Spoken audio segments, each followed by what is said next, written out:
우리는 세월의 흐름 속에서 인생의 무게를 느끼며 살아갑니다. 젊은 시절에는 꿈을 안고 달려갔지만 나이가 들면서 삶이 내 뜻대로 되지 않는 것을 점점 더 절실히 깨닫게 되는 것이죠. 우리가 자녀를 위해서 기도했던 그 눈물, 일터에서 견뎌온 고된 세월, 가정을 지키기 위해서 쏟아부은 인내와 노력, 그리고 때로는 우리의 힘으로 어찌할 수 없는 질병과 상실 앞에서 우리는 이런 질문을 하게 됩니다. 하나님, 지금도 우리와 함께 계신가요? 우리가 이렇게 살아가는 이 모든 수고가 정말 의미가 있습니까? 오늘 본문은 이 스가랴서 마지막 14장은 이러한 질문을 품고 살아가는 백성들에게 하나님께서 주시는 응답입니다. 이 말씀은 환난 가운데 있는 우리에게 하나님의 날이 반드시 온다라고 선언하십니다. 여호와의 날, 즉 하나님께서 직접 임하셔서 그날에는 하나님의 심판과 구원이 함께 이루어질 것이다 라고 말씀해 주십니다. 이 말씀을 통해서 우리는 다시 한번 하나님의 주권을 신뢰하며 하나님의 나라를 소망하며 오늘 하루를 믿음으로 살아갈 힘을 얻게 되기를 간절히 소망하고 기도합니다. 스가랴서를 정리해 보면은 스가랴서는 하나님의 성전을 재건하기 위해서 기록되어졌습니다. 그렇다면 스가랴의 이름의 뜻을 기억하고 있으신지 혹시 기억이 나십니까? 스가랴의 이름의 뜻. 스가랴 히브리어로 어떤 단어였죠? 자, 맞습니다. 자, 스가랴는 자카르라고 합니다. 히브리어로 어떻게 말한다고요? 자카르. 자카르는 하나님께서 기억하신다라는 의미입니다. 여호와 하나님이 기억하신다라는 뜻이죠. 그러니까 성전을 지금 재건해야 하는 이유는 하나님이 우리를 기억하시기 때문에, 하나님이 우리와 함께 하시기 때문에, 하나님이 우리를 구원하시기 때문에 이 성전을 재건해야 한다라는 것입니다. 그런데 그 마지막 장면 스가랴 14장은 매우 충격적인 장면으로 시작하게 됩니다. 우리 1절 2절 말씀을 한번 같이 읽어보면 좋겠습니다. 1절 2절 말씀입니다. 내 날이 이르리라 약탈되어 내 가운데서 나누이리라. 내가 이방 나라들을 모아 예루살렘과 싸우리 하시니 성읍이 함락되며 가옥이 약탈되며 부녀가 욕을 당하며 성읍 백성이 절반이나 사로잡혀 가려니와 남은 백성은 성읍에서 끊어지지 아니하리라. 아멘. 1절에서 여호와의 날이 이르리라 라는 선언과 함께 예루살렘은 이방 나라들로부터 포위를 당하고 성읍은 함락되고 재산은 약탈당하고 집에 있는 집마다 파괴가 되며 부녀들은 성폭행을 당한다는 그 참담한 현실이 펼쳐지게 된다는 것입니다. 그것도 내 가운데서, 도성 한가운데 두 눈을 보고 있는 그 가운데서 이루어진다라는 것이죠. 이런 상황은 하나님께서 선택받은 백성이라 할지라도 완전히 무너진 것처럼 보일 수 있습니다. 그리고 아마 이들은 이렇게 하나님께 물었을 겁니다. 하나님, 정말 우리와 함께 계신가요? 이 여호와의 날을 맞이하는 사람들에게는 두 가지의 태도로 나누게 됩니다. 하나는 여호와의 날이 임할 때 회피하며 도망치고 하나님을 원망하는 반응입니다. 다른 하나는 마라나타 주 예수여 어서 오시옵소서 아멘으로 반응하며 구원의 날을 기쁨으로 맞이하는 자들의 태도입니다. 스가랴서는 여호와의 날이 반드시 임한다라고 강조하고 있습니다. 그날에 라는 표현이 1절에서 나오고요, 3절에서도 그날에, 4절에서도 그때, 계속해서 6절, 8절 넘어서도 그날에 그때 여호와의 날이 임할 것이다 라고 말씀합니다. 스가랴서에는 총 22번 그날 여호와의 심판과 구원이 일어날 그날에 대해서 22번이 나옵니다. 이렇게 반복되는 이유가 무엇일까요? 이는 하나님께서 작정하신 날 반드시 온다는 것을 말하며 피할 수 없다라는 것입니다. 그날이 오면은 사람들은 가진 것 모든 것을 잃게 됩니다. 그러나 하나님은 그 가운데서도 남은 자를 세우실 것이다 라고 말씀하십니다. 그리고 그들을 예루살렘에서 끊어지지 않게 하신다라고 말씀합니다. 어떻게 하나님께서 이 예루살렘의 남은 백성들을 끊지 않게 하시는지 3절 말씀을 한번 같이 읽어보도록 하겠습니다. 그때 여호와께서 나가사 그 이방 나라들을 치시되 이왕의 전쟁의 날에 싸운 것 같이 하시리라. 아멘. 여호와의 날이 오면 잃고 빼앗기고 무너집니다. 그러나 남은 자들을 위해 하나님께서는 직접 나가신다라고 말씀하십니다. 그리고 이방 나라들을 치시는데 이왕의 전쟁의 날과 같이 싸우신다라고 말씀합니다. 여기에서 이왕의 전쟁의 날은 언제를 가리키냐면 출애굽 사건 당시의 전쟁, 즉 홍해 앞에서 이스라엘 백성이 도망칠 때 하나님께서 직접 개입하셔서 홍해를 가르시고 바로의 군대를 물리치신 사건, 그때를 말하는 것입니다. 그때 누가 이스라엘 백성들을 위해서 싸우셨나요? 하나님께서 싸우셨습니다.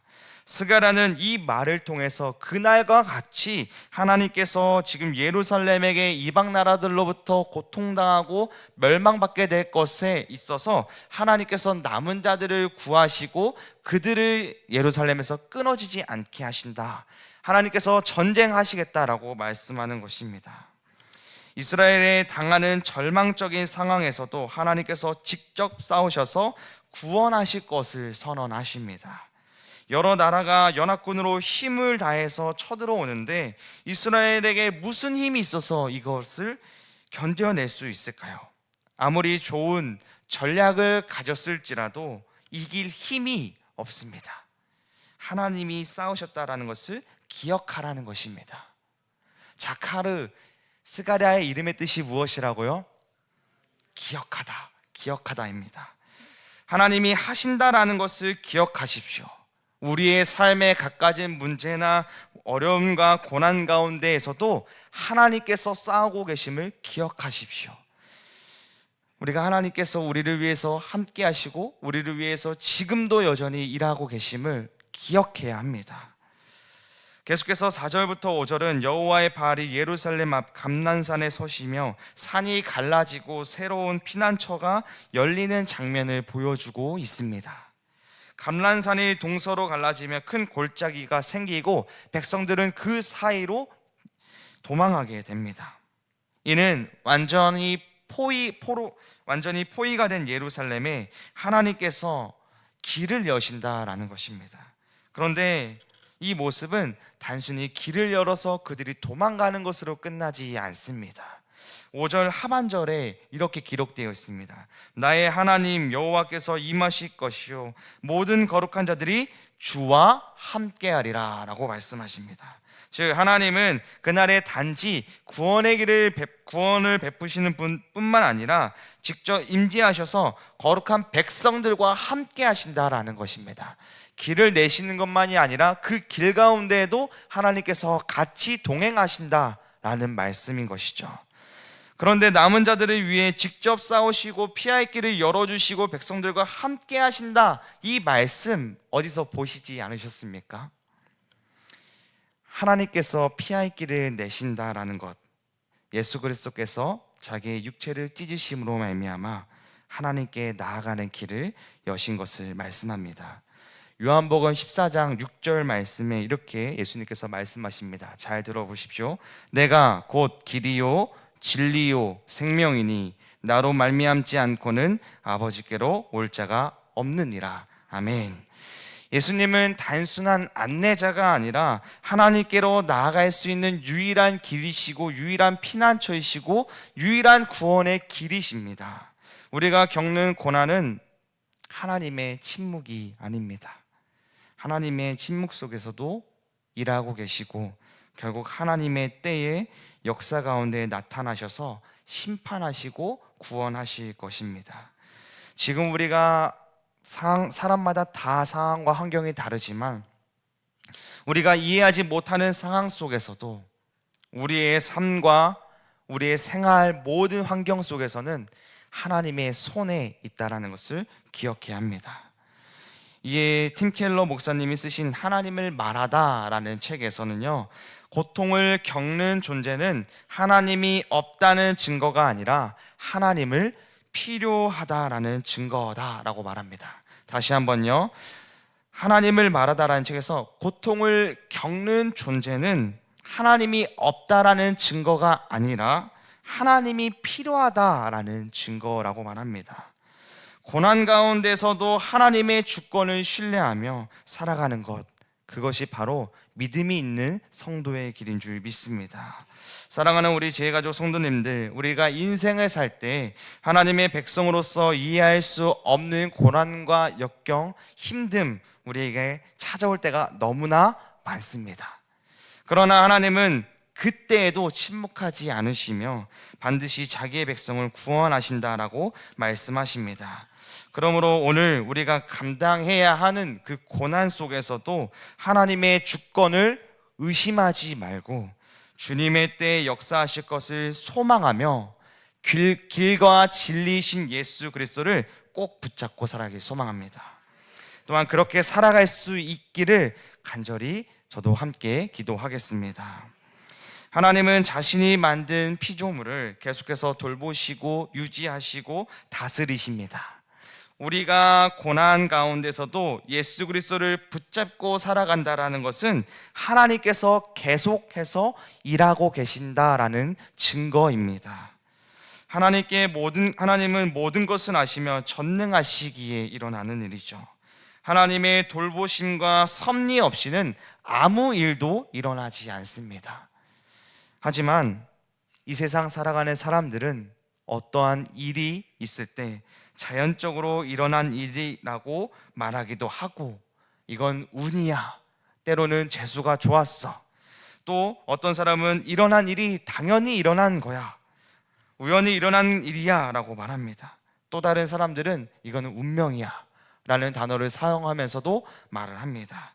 그러나 사람의 눈에 자연적인 것으로 보이고 우연히 일어난 것처럼 보일지라도 모든 것에는 원인이 있습니다. 계속해서 등장하는 그날에 어떠한 일이 일어나는지 6절에서 11절까지의 말씀을 함께 읽어보도록 하겠습니다. 계속해서 등장하는 그날에 하나님께서는 어떠한 일을 하실지 6절, 7절 말씀 먼저 읽도록 하겠습니다. 시작. 그날에는 빛이 없겠고 광명한 것들이 떠나갈 것이라. 여호와께서 아시는 한 날이 있으리니 낮도 아니요 밤도 아니라 어두워갈 때에 빛이 있으리로다. 아멘. 6절에서 빛이 없어지고 7절에서 낮과 밤에 밝히는 빛도 없어진다라고 말씀합니다. 지금까지 우리가 알고 있던 시간과 이 빛의 개념이 완전히 사라지고 새로운 빛과 시간들이 생긴다라는 것을 말합니다. 한 날, 하나님이 임하시는 그 여호와의 날, 그날을 말합니다. 8절에서는요 예루살렘에서 생명수가 솟아 서해와 동해로 흘러간다 라고 말합니다. 그날에 이는 물탱크에 모아진 저장된 물이 아니라 자연샘에서 솟아나는 물입니다. 이 물로 인해서 여름이나 겨울에 항상 끊이지 않고 영원하다라고 말하는 것이죠. 9절부터 11절까지는 하나님이 예루살렘을 통치하시고 이 예루살렘은 안전과 평화가 가득한 도시로 될 것이다 라고 말씀하십니다. 9절 말씀에서 하나님은 온 땅을 통치하는 왕이 된다라고 말씀하십니다. 유일하신 이 하나님, 이 주관자 통치자이신 하나님께서 온 세상 곳곳에 미치지 않는 곳이 없다라는 것이죠. 하나님께서 이 땅을 다스리는 모든 영역 속에서 그날에 한 여호와만 있고 하나님의 이름만이 홀로 높임을 받게 된다는 것입니다. 이 하나님의 통치 아래 살아가는 모든 사람들에게는요, 하나님의 통치와 돌보심 아래 살아가는 사람들에게는요, 비가 내리고 그치는 것, 부자가 되거나 가난해지는 거, 건강하거나 병에 걸리는 거, 평안하거나 환난을 겪는 거, 심지어 사람의 자발적인 행동조차도 하나님의 손 안에, 하나님의 섭리 안에 있다라는 것이죠. 하나님의 돌보심은 모든 피조물에게까지 미치게 됩니다. 하나님은 사람에게 먹을 것을 주시고 들짐승에게는 마실 물을 주시고 공중의 새들에게는 쉴 곳을 주신다라고 말씀하십니다. 그러한 삶 가운데 그날에 살아가는 사람들에게 다시는 저주가 있지 않고 예루살렘에서 평안히 설 것이다 라고 말씀하십니다. 이 모습은 요한계시록 22장의 말씀과 연결이 되어지는데요, 요한계시록 22장 1절, 3절, 5절을 함께 읽어보도록 하겠습니다. 요한계시록 22장 1절, 3절, 5절, 제가 가진 성경으로 구약성경 422페이지에 있습니다. 요한계시록 마지막 장입니다. 요한계시록 22장 1절, 3절, 5절 말씀입니다.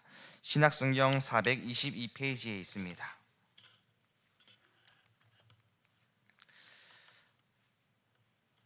요한계시록 22장 1절, 3절, 5절 말씀 같이 함께 읽도록 하겠습니다. 또 그가 수정같이 맑은 생명수의 강을 내게 보이니 하나님과 및 어린 양의 보좌로부터 나와 3절입니다. 다시 저주가 없으며 하나님과 그 어린 양의 보좌가 그 가운데 있으리니 그의 종들이 그를 섬기며 5절입니다. 다시 밤이 없겠고 등불과 햇빛이 쓸데없으니 이는 주 하나님이 그들이 세세토록 왕 노릇하리로다. 아멘. 우리가 조금 전에 스가랴서에 봤던 생명수가 흐르고 빛이 없어졌던 이것이 요한계시록 22장 1절, 3절, 5절에서도 같이 연결되어진다라는 것이죠. 생명수의 강이 보입니다.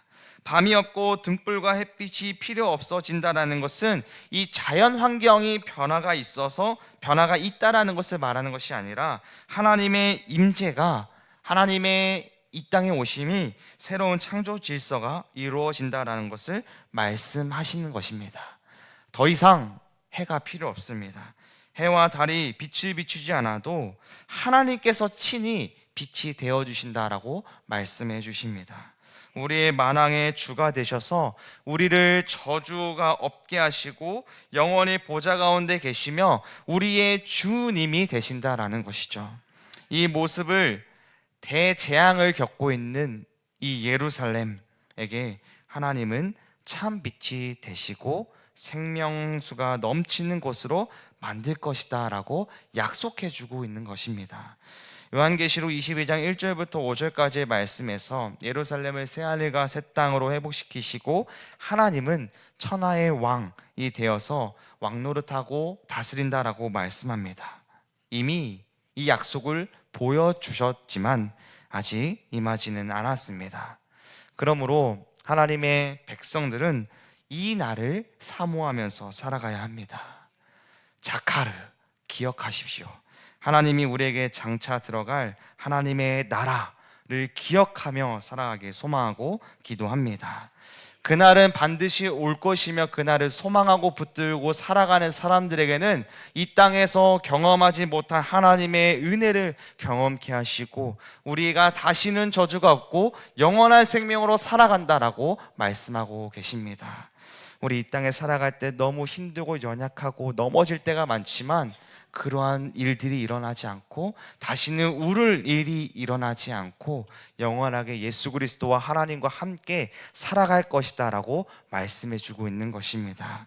그 약속을 붙들며 살아가는 우리 제일가족 성도님들 모두가 되길 기도합니다. 그렇다면 그날이 이르기까지 우리는 이 땅에서 어떻게 살아가야 하는지 12절부터 21절까지에서 말씀합니다. 특별히 12절부터 21절까지는 하나님을 대적하는 자들에 대한 심판, 즉 예루살렘으로 쳐들어오는 이방 나라들의 민족들에 대한 심판의 이야기를 먼저 합니다. 그리고 나서 그 남은 자들이 여호와를 경배하는 장면을 모습을 보여주고 있습니다. 먼저 12절 말씀 한번 같이 읽어보도록 하겠습니다. 우리 스가랴서 14장 12절 말씀 함께 읽겠습니다.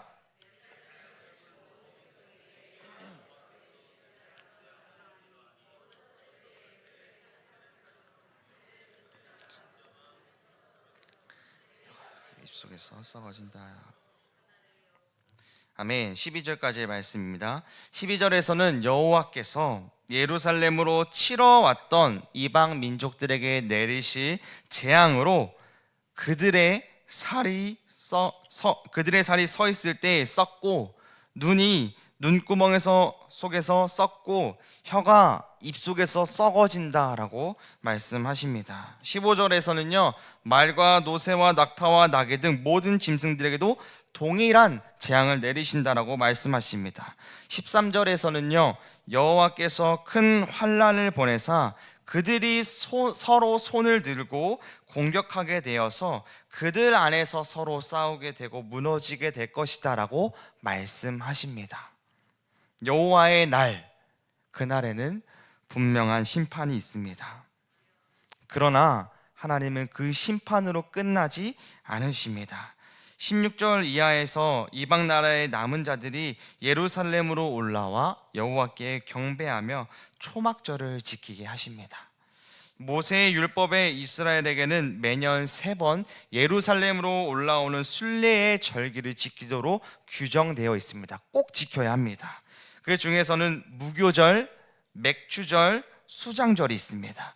수장절 속해 있는 초막절은 9월과 10월에서 이스라엘 백성들이 장막을 치면서 일주일간 하나님께 받은 은혜와 하나님의 보호하심을 기억하며 하나님께 예배를 드리는 날입니다.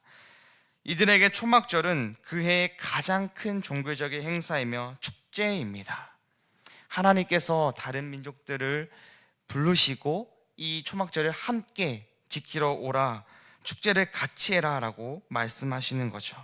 하나님의 인도하심, 하나님의 보호하심을 기억하라 라고 말씀하고 있습니다. 심판 가운데 피할 길을 여시며 함께 하신 분이 누구십니까? 나의 하나님께서 왕으로 임하시며 모든 거룩한 자들과 함께하고 있다라는 말이 무엇을 가리키고 있습니까? 하나님의 인도하심과 보호하신다라는 것을 어떻게 믿고 살아갈 수 있습니까? 마태복음 1장 23절 말씀에서 우리에게 꼭 붙들 수 있는 말씀을 주십니다. 마태복음 1장 23절 말씀입니다. 보라, 처녀가 잉타하여 아들을 낳을 것이요 그의 이름을 임마누엘이라 하리라 하셨으니 이를 번역한즉 하나님이 우리와 함께 계시다 함이라. 아멘. 우리가 심판 가운데서 피할 길을 여시며 함께 하시는 분이 바로 이 임마누엘 예수 그리스도이십니다. 나의 하나님께서 왕으로 임하시며 모든 거룩한 자들과 함께 하신다라는 분이 바로 예수 그리스도이십니다. 하나님의 인도하심과 보호하심으로 믿고 살아간다라는 그 믿음이 바로 이 예수 그리스도이십니다. 이 예수 그리스도, 바로 임마누엘, 스가랴 14장 마지막 최후의 심판 날에 우리와 함께 해주시는 분이 바로 예수 그리스도이십니다. 마지막 때에 피가 튀기고 말에 울음소리가 나고 병거들이 서로 부딪히고 박살나고 불타고 하나님의 전쟁이 일어나는 그 때에 그 전쟁의 한가운데서 우리와 함께 하시는 하나님을 보여주고 계십니다. 그 하나님은 지금도 우리의 어려움 가운데, 우리의 문제 가운데, 우리가 슬퍼하고 있는 가운데, 눈물 가운데 하나님께서 함께 계십니다. 그분이 우리를 기억하십니다.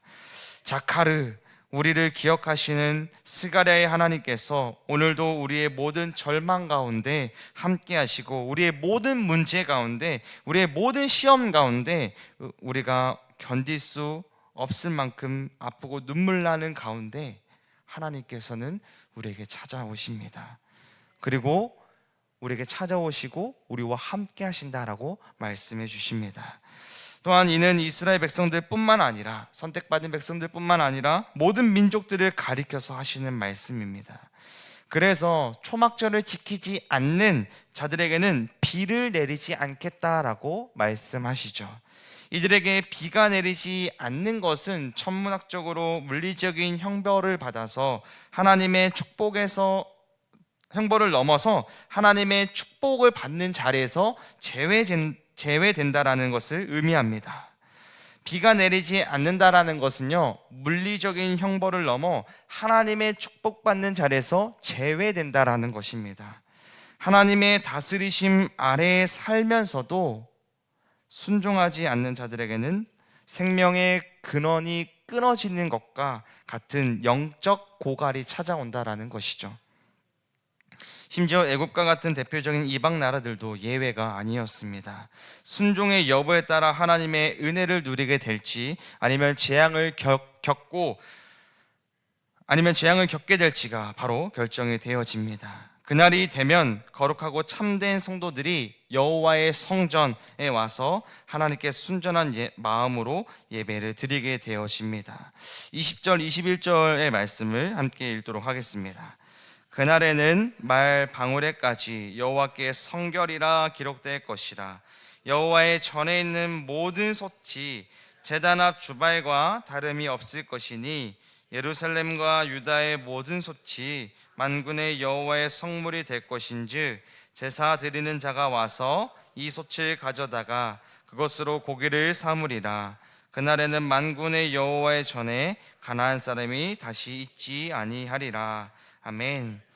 그 날에 말 방울에까지 여호와께 성결이라 기록될 것이요 라는 이 말씀은 성전의 기구처럼 거룩한 물건만이 아니라 사람들이 사용하는 짐승들에게 붙이는 일상의 도구들까지 거룩하게 변화될 것임을 말하는 것입니다. 솥이 제단 앞에 대접과 같이 될 것이며 예루살렘과 유다의 솥이 만군의 여호와의 성전에서 쓸 그릇이 될 것이라 라고 말합니다. 이는 거룩이 성전 안에만 머무르는 것이 아니라 삶의 모든 영역으로 확장되어진다라는 것입니다. 우리가 사용하고 있는 주방의 솥, 우리 말의 장식, 일상의 수단까지도 하나님의 영광을 드러내는 도구가 된다라는 것입니다. 결국 이 여호와의 날은 단순한 특정한 어느 날 어떤 장소에서 일어나는 것이 아닙니다. 온 세계와 온 인류를 향한 하나님의 심판과 구원의 회복, 거룩한 날임을 말씀해 주고 있습니다. 그날에 하나님께서 홀로 높임을 받으시며 주님의 이름만이 온 땅에 위에 영원히 남을 것입니다. 오늘 이렇게 스가랴서 14장까지의 말씀을 이제 스가랴가 끝나갑니다. 지금까지 긴 시간 동안 우리 목사님들과 강사님, 전사님을 통해서 이 스가랴의 말씀을 잘 들었고 우리가 말씀을 따라 살아가려고 노력했습니다.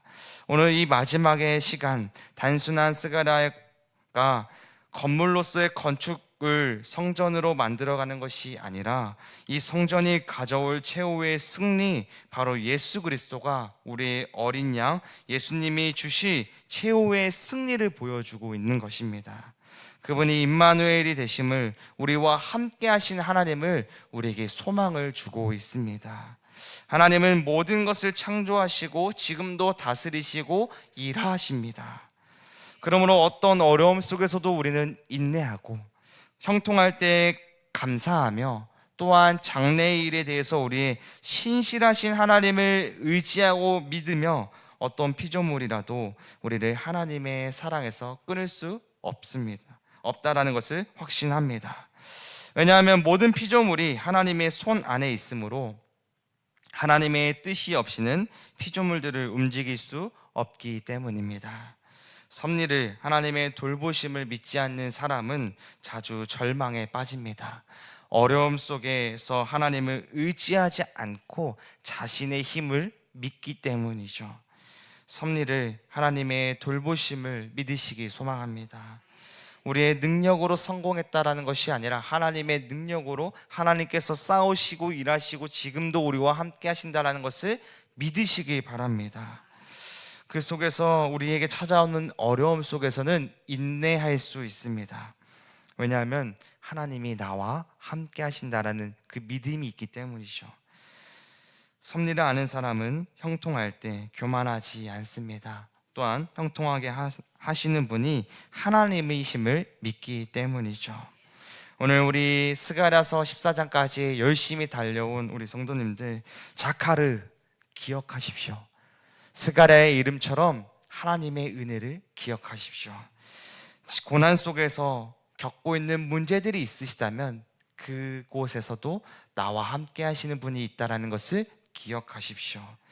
그 속에서도 하나님이 나와 함께 하시고 피할 길을 열어주시고 선하게 나를 살려주실 것을 우리 믿음으로 기억하십시오. 고통 속에서도, 우리 절망 속에서도, 또 해결되지 않는 문제들 속에서도 우리 하나님이 계심을 믿으면서 살아가는 우리 제일가족 모두가 되길 소망합니다. 지금도 하나님께서는 우리와 함께 하십니다. 지금 살아가고 있는 우리들의 삶 속에 모든 수고를 아시고 하나님께서는 응답해 주실 것입니다. 그러므로 오늘 하루 또 주께서 맡겨주신 사명을 충실하게, 정직하게, 합당하게 살아가야 합니다. 우리에게 맡겨주신 사명, 그렇게 감당해낼 수 있도록, 그렇게 힘을 달라고, 또 그렇게 살아갈 수 있도록 또 기도하며, 또 그런 믿음으로 살아갈 수 있는 우리 제일가족 모든 공동체가 되기를 소망하고 기도합니다.